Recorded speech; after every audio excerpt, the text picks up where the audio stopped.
Bonjour à tous. Aujourd'hui avec mon Tiki d'amour, nous allons vous partager notre avis sur une excellente BD, une petite pépite sur laquelle je suis vraiment tombé par hasard en déambulant dans mon magasin de proximité Cultura. Je regarde un petit peu les nouveautés qui étaient mises en avant. Et celle-ci, c'était pas le cas puisqu'elle était perdue là dans la section là, des BD un petit peu d'auteur, pour laquelle souvent ils ont que un ou 2 exemplaires comme ça, en rayon. Et en plus, son petit format, faisait on la distinguait pas forcément comme ça. Elle était classée comme ça sur la tranche. Elle était, noyée au milieu, d'autres BD, d'auteurs, ultra épaisses. Vraiment j'aurais pu passer à côté, sans déceler son existence. Et ah là là, quel malheur! Je serais passé à côté de cette pépite. Voilà, quand j'ai vu le nom là, Sang barbare sur la tranche, mon sang s'est mis à bouillir. J'étais tout feu, tout flamme. Je me suis muni de ce livre, tremblant comme une feuille. Et voilà, et là, quand j'ai vu la couverture, Sang barbare avec ce qui semblait être le pommeau de l'épée du roi Atlante du film de John Milius. Ah là là, j'étais comme un agos. Je m'attendais pas du tout à tomber là-dessus. Après, quand j'ai lu la quatrième de couverture, là, le mystère était complètement levé, j'ai envie de vous dire. Le jour approche où le roi Conan devra laisser le trône à son fils. Le prince héritier, sous l'ombre de son père, en quête de sa propre saga et partagé entre le sang barbare et le prix de la civilisation qu'il défend en tant que futur monarque. Il porte sur ses épaules le poids du royaume d'Aquilonie et dans son ventre l'ambition de graver son nom dans les roches de l'histoire. Il porte surtout une rancœur amère envers son père. Un récit épique, barbare, où la raison et les sentiments s'affrontent. Un vibrant hommage à un héros éternel créé par Robert Howard. Voilà, ça c'est aux éditions Graf Zeppelin. Ah, Mazel Tov, Mazel Tov. Cette BD, je l'avais vraiment pas vu venir. En plus, voilà, quand j'ai commencé à la feuilleter, les doigts tremblants, oh là là là là, j'ai vu cette petite pépite, je me suis dit, mais c'est pas possible. Mais pourquoi pas de promo sur une œuvre comme celle-ci? Non, mais c'est pas possible, c'est une tragédie. En plus, allez, voilà, les dessins sont véritablement sublimes. Ah ouais, c'est du grand art. Voilà, je vais vous montrer un petit peu, les amis, mais voilà, c'est complètement dingos. Alors bon, là, ça sera quand même une vidéo à regarder sur votre téléviseur 4K, les amis. Comme ça, vous pourrez voir Lorenzo Marv et ce trublion de Tiki, voilà, sur grand écran. Et ça, franchement, ça vaut son pesant de cacahuètes. Voilà, ouais, moi, voilà, c'est juste sublime. Voilà, je vais vous dire après combien il y a de pages, mais franchement, c'est un petit format, mais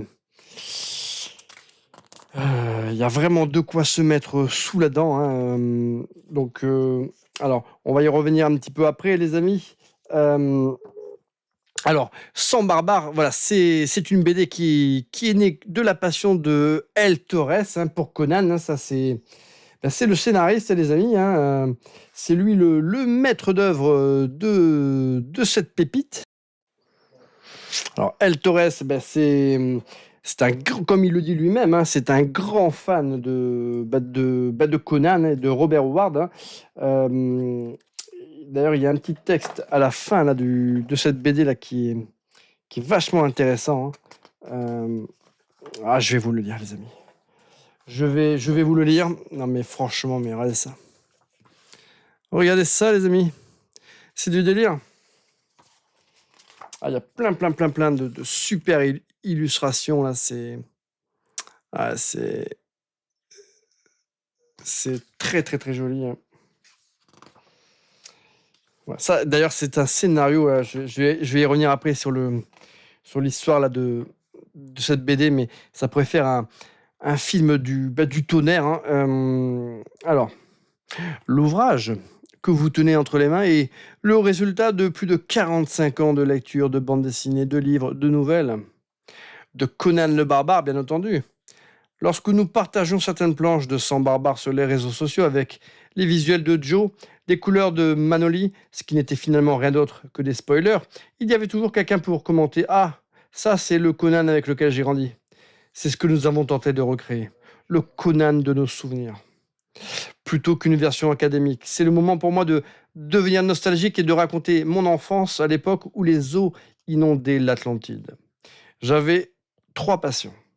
Ce qui faisait peur, les dessins animés et Conan. Ça, c'est tout moi et je pense que si vous êtes devant cette vidéo, ça doit être ça doit vous rappeler également votre jeunesse à vous également, hein. Mmh. C'est cette dernière qui m'a le plus suivi pendant mon adolescence. Cette bande dessinée en noir et blanc glorieuse qui paraissait dans le magazine Vertis et ensuite Planeta. J'y ai découvert Buscema, Thomas, Winsor Smith, Kane, Marcos, Chan. Plus tard, une série de petits livres noirs m'ont révélé l'origine, la prose de Ward. À la même époque, j'ai vu le film de Minus. Cela m'a fait l'effet ça m'a fait l'effet d'un véritable coup de massue. Le genre de VHS que l'on passe en boucle sans trop comprendre ce qui nous plaît tant. Ouais, moi, je savais, hein, je kiffais, mais je l'ai poncé ce film. Je crois que c'est le film que j'ai vu le plus de fois dans ma vie. Et je ne m'en lasse jamais. La bande originale est véritable dinguerie. Le fantasme du pouvoir. Le côté nietzschéen, oui, c'est dans ce film que j'ai entendu ma première citation de Nietzsche, ou bien le plaisir inné que l'on ressent en regardant un barbare fouler de ses pieds nus les trônes de la terre. Mes premières BD que je dessinais sur des feuilles de papier à la maison étaient des pâles copies de Conan appelées Zim de Chloria. Mon premier scénario dans un fanzine se déroulait dans l'univers de Conan. Quand j'ai eu la chance de pouvoir créer une revue, je l'ai nommée Barbarian et les remplie de barbares. C'est là que sont nés Ghost Wolf et Bram de Bribonès, qui sont de ceux qui piétinent tout ce qu'ils voient. Je pourrais continuer pendant des pages entières pour vous faire entreapercevoir ce que Conan représente pour moi. Comme me l'a rappelé un ami, l'idée constituant de la base du livre a germé durant la période barbariane, prendre le fils de Conan et le confronter à son père. Parfois oublié, parfois mal défini, il est seulement mentionné par Howard pour ensuite être développé par ses successeurs, souvent en tant que pâle copie de son géniteur. J'ai beaucoup retravaillé cette histoire et au fil des ans, de nombreux dessinateurs ont fait pour moi quelques pages d'essai. Mais la vie étant ce qu'elle est, ce projet a fini par ne plus être qu'un fantasme raconté aux collègues pendant la pause déjeuner lors de festivals ou de conventions. Les premiers Conan sont les seuls que je trouve convaincants. Il y a eu de très belles œuvres, en particulier L'épée sauvage de Truman et Boussiac, mais rien n'a jamais égalé cet âge d'or. Et ce que j'ai vu ensuite m'a souvent laissé un goût amer. Je ne parle pas de son traitement dans les dessins animés ou les divers longs métrages oubliables, mais des BD. J'ai regardé Impuissant Conan être travesti en un paladin d'Heroic Fantasy, balafré à l'excès pour le rendre cool, utilisant des lames magiques pour parer les rayons de feu d'un sorcier maléfique, ou encore se battant avec des super-héros. Et comme pour souligner le pire aspect du film, ils en font constamment une montagne de muscles absurdes. Ce n'est pas mon Conan. Pour moi, il a toujours représenté bien plus que cela. Des choses si compliquées qu'il m'est parfois difficile d'y mettre des mots. Il n'est pas seulement question de divertissement, d'aventure ou de ce sentiment pulp qui peut ressortir du personnage. Ce barbare est entouré d'une civilisation antique et décadente dont il finit systématiquement par prendre la défense. Il s'agit de joie de vivre, de se lancer avec le sourire aux lèvres et l'épée à la main, car les dieux n'ont que faire que l'on meure ou non. Il y a aussi une immense tristesse, celle des monts de Cimmérie ou celle du cœur des hommes qui savent qui savent que quoi que l'on construise, tout disparaîtra. Aujourd'hui, dans les pays civilisés, son travail appartient au domaine public. Cela permet à chacun de vénérer le barbare à sa façon. Quand je me suis décidé à me lancer dans cette aventure, l'épée à la main, malgré les obstacles et en refusant des commandes rémunérées, je me devais de rester le plus fidèle possible à l'essence du personnage. Une essence qui, comme je le disais, plonge ses racines dans mes souvenirs plutôt que dans des recherches académiques, bien qu'il ait fallu faire un certain travail d'investigation, lire Howard à nouveau. Quel sacrifice!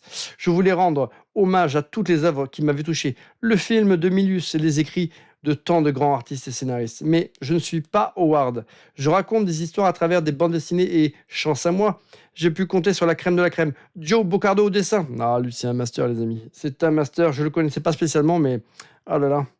Et Manoli Martinez à la couleur. Ils sont devenus auteurs de cet ouvrage au même titre que moi. Je dois à Joe les meilleures pages en termes d'images et par-dessus tout de planification. Et à Manoli, le choix des teintes sur lesquelles je ne m'étais pas décidé. Il a fait preuve de beaucoup d'exigences malgré une fausse simplicité en apparence. Tout devait renvoyer à ces BD de mon enfance, être reconnaissable, mais aussi apporter de la modernité.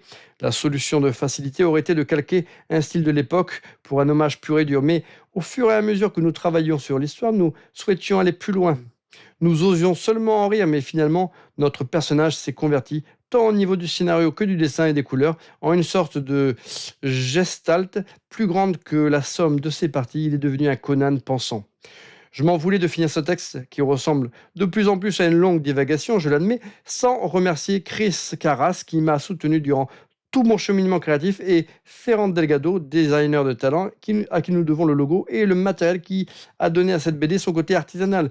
Je suis conscient de faire partie d'une sorte de fraternité occulte, constituée des fans de Howard, une armée vénérant chaque apparition du Cimérien, parvenant à discerner par-delà les pastiches quelles sont ses racines, quelle est son essence pure. J'espère sincèrement que ce récit est fidèle à cette essence et qu'il saura satisfaire notre légion de barbares guettant dans l'ombre. J'ai fait de mon mieux pour poursuivre mon intention initiale, ne pas décevoir les lecteurs et rendre un hommage bien mérité à tous les auteurs, à Robert Howard, au puissant Chrome au sommet de sa montagne, et en particulier à ce jeune garçon qui un jour a fait l'école buissonnière pour acheter une bande dessinée Conan. Et ouais les amis, rien ne vaut directement les mots de l'auteur pour parler de son œuvre. Et ben voilà, c'est un grand fan qui a conçu en collaboration cette œuvre-là, à destination des fans de la première heure de Conan de Robert Howard, de Conan de John Milius, de Conan de Marvel Edition également, les amis. Il y a plein de versions de Conan qui sont différentes, mais qui ne sont pas forcément incompatibles. Donc ça, c'est publié depuis le mois de juillet, les amis, juillet 2025. Donc c'est une histoire qui met en scène un Conan vieillissant qui abandonne son trône pour céder la place à son fils. Ce projet, donc, imaginé depuis des décennies, se concrétise dans un style de BD moderne, mais qui, malgré tout, emprunte énormément aux premières BD de Conan, avec ce style un petit peu pulp, mais avec quand même, malgré tout, j'ai trouvé une profonde modernité quand même dans le trait. Donc, il y a vraiment une association entre ce que l'on aime dans les vieilles BD de Conan et, malgré tout, voilà, quand on parcourt cette BD, on a quand même, on voit quand même, on a quand même un style graphique qui est quand même, qui envoie du steak, comme on dit. Donc, le résumé donc de l'histoire: le roi Conan, las de gouverner, quitte son trône pour errer dans son royaume. Son fils, le prince héritier, le suit à distance, tiraillé entre son devoir royal et une rancœur profonde envers son père. Le récit explore leur relation complexe entre héritage, barbarie et quête de civilisation. L'univers est brutal, sauvage et profondément humain, avec des rebondissements et une tension dramatique forte. Voilà, cette saga Conan qui est née dans les années 30 sous la plume de Robert Irvin Howard, publiée dans les premiers temps dans le magazine Weird Tales. Ces nouvelles et romans courts ont posé véritablement les bases de la Sword and Sorcery. Donc ce héros cimérien qui nous a fait vivre tant d'aventures épiques dans cet univers comme ça barbare, sans concession. Donc dans cette BD, on retrouve en termes de thématiques, forcément il y a cette notion comme ça de transmission de pouvoir entre père et fils, ce conflit d'ailleurs aussi entre père et fils qui appréhende le pouvoir d'une manière complètement différente. Voilà, donc il y a vraiment ce sont deux faces d'une même médaille, mais voilà, l'un n'est pas le clone de l'autre, loin s'en faut. Il y a également, bien sûr, cette opposition que l'on retrouve également dans les textes de Ward, entre la civilisation, la barbarie, le libre arbitre. Donc c'est une BD qui à la fois donc prolonge les aventures de Conan, de ce Conan vieillissant, tel qu'on pouvait l'avoir dans les nouvelles, voilà, le Phénix sur l'épée, la Citadelle écarlate, l'heure du dragon, donc un Conan roi, mais qui est à l'hiver, on va dire, qui est pas loin d'être à l'hiver de sa vie. Donc il y a une prolongation là des nouvelles de Conan conçues par Robert Howard, où on avait voilà, un Conan relativement âgé. Donc tout en proposant donc on va dire une prolongation voilà, à ce roi Conan, hein, sur la base des écrits de Robert Howard. C'est également un livre, une BD qui rend hommage à tous les écrits de Howard. Donc, alors c'est peut-être aussi, peut-être même sa faiblesse d'une certaine manière, mais moi, c'est ce que j'ai adoré, c'est que il y a une histoire qui est ultra originale, mais qui rend hommage à plein de nouvelles de Howard. Donc, tour à tour, ça fait référence au phénix sur l'épée, à la citadelle écarlate, ça fait référence, on fait référence au personnage de Bélite, de Valéria. Après, il y a une forte, voilà, voilà, c'est une histoire on sent que l'auteur, hein, le scénariste, un peu comme moi, un peu comme un bon nombre de fans de Howard, moi je sais que ma nouvelle préférée, c'est Au-delà de la rivière Noire. Et, et donc, voilà, c'est ma nouvelle préférée, ça c'est clair, hein. Et cette BD-là, c'est quelque part une forme de... C'est comme si c'était quelque part une suite un certain nombre d'années après, de Au-delà de la rivière Noire. Donc, voilà, pendant le déroulé de l'histoire, il y a des flashbacks, il y a des moments où on va faire référence à d'autres grandes histoires, d'autres grandes aventures, d'autres personnages qu'a côtoyé Conan, et ça, c'est ultra cool, hein. Il y a beaucoup de fan service, ça c'est vrai, mais moi j'adore, et puis c'est pas habituel de retrouver ce type d'exercice en BD, hein. Mais par contre, voilà, si vous êtes fan de Au-delà de la rivière Noire, c'est véritablement, en quelque sorte, c'est presque une suite à cette nouvelle, mais avec voilà, une petite ellipse temporelle d'un certain nombre d'années, hein, quand même. Et puis ça fait référence, voilà, à plein d'autres nouvelles de Howard, hein. Alors, j'ai peut-être pas perçu toutes les références, on cite aussi, comment elle s'appelle cette nouvelle avec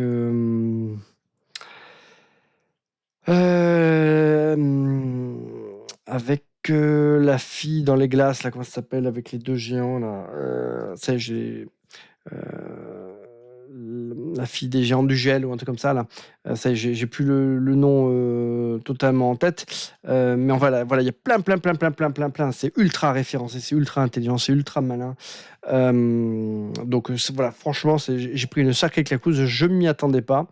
Qu'est-ce que je peux dire d'autre avant qu'on feuillette un petit peu ensemble ce très très bel ouvrage, donc oui, voilà, on retrouve dans ce récit, voilà, une approche intime là, de la relation père-fils, hein, et ça, c'est vrai que c'était pas forcément très très exploité, voire même pas du tout dans l'univers de Conan, que ce soit en BD ou dans les nouvelles de Robert Howard, hein. Le rythme, effectivement, est particulièrement soutenu, hein. Donc, d'ailleurs, ça alterne entre deux points de vue, hein, le point de vue du fils et le point de vue du père. Donc après, il y a une petite subtilité que je ne veux pas dévoiler pour pas vous spoiler, hein, mais donc en tout cas, la force de ce sang barbare, hein, réside dans son questionnement sur la transmission du pouvoir. Le contraste entre la brutalité naturelle de Conan et par contre la sophistication de son fils, qui véritablement illustre la fracture entre les deux mondes, à la fois entre le père et le fils, mais entre quelque part ces deux mondes qui se confrontent. Donc c'est là où véritablement El Torres joue sur cette ambiguïté, hein. Donc voilà, quelque part, la barbarie, mais ça c'était Howard, hein, de toute façon. La barbarie, ça devient quasiment une vertu, hein, pour Howard, quand la civilisation se corrompt. Voilà, et ça, quelque part, ça fait écho aussi à notre propre temps, hein. à notre propre soif de progrès et quelque part et aussi à nos doutes sur les dérives de ces progrès. Hein. En tout cas, en ce qui concerne le style graphique, c'est pareil, donc ça envoie du steak. Donc Joe Borcardo, ça je ne connaissais pas. Mais franchement, ça ressemble à la fois aux toutes premières BD là, de Conan que j'ai pu parcourir, mais en même temps, le style est aussi très très moderne, donc il a su véritablement concilier les deux. Hein, et ça, c'est force à lui. Au niveau de la colorisation, Manoli Martinez, il s'en sort plutôt bien. Il y a certaines planches on va dire que c'est pas la plus grande force de l'ouvrage. Je dirais même que peut-être que l'ouvrage aurait gagné à être en noir et blanc et à user de la couleur voilà, en parcimonie. Mais bon, voilà, ça va quand même. Mais globalement, c'est pas forcément le point fort de l'ouvrage. Donc, sans barbare, voilà, ça réinvente pas le mythe de Conan. Hein. Ça le revisite avec, par contre, une sensibilité contemporaine. Voilà, les amateurs de fantasy comme moi, hein, de fantasy sombre, hein, ils trouveront, en tout cas pour moi, un récit puissant, hein, qui m'a porté. Voilà, une belle dynamique familiale, originale, un graphisme véritablement fouillé. Hein. Bon, après, au niveau du rythme, ça fonctionne, c'est un petit peu saccadé, mais voilà, la BD, je crois qu'elle fait 130, je vais vous dire. Il n'y a pas de numérotation, les amis. Où est-ce que je vais le voir, ça?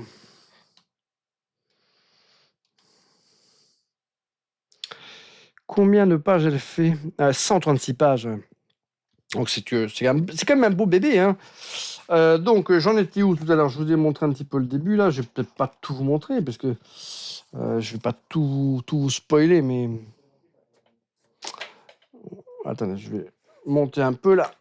Mais c'est une petite pépitasse, comme on dit.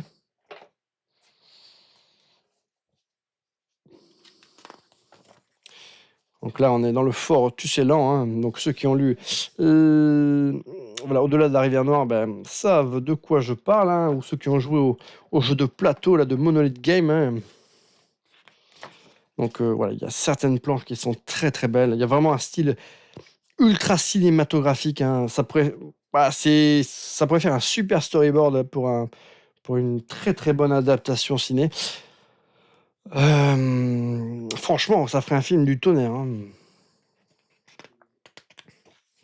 Donc, comme l'a dit le scénariste, hein, l'auteur, il a pioché un petit peu dans tout ce que lui, il aimait de Conan. Hein. Donc, pas que l'univers de Robert Howard, également l'adaptation de John Milius, hein, qui est une adaptation très très libre de Robert Howard. Mais peu importe, ça en reste malgré tout un super film.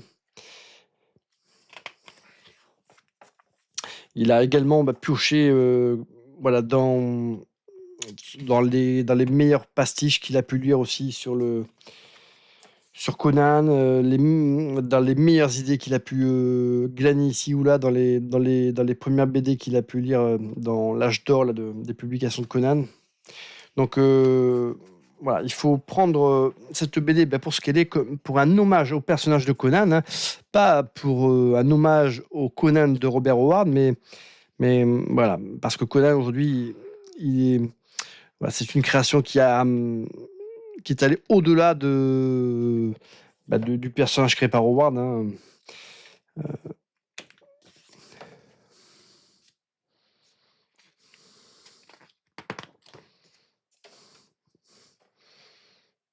Voilà, il y a vraiment là des.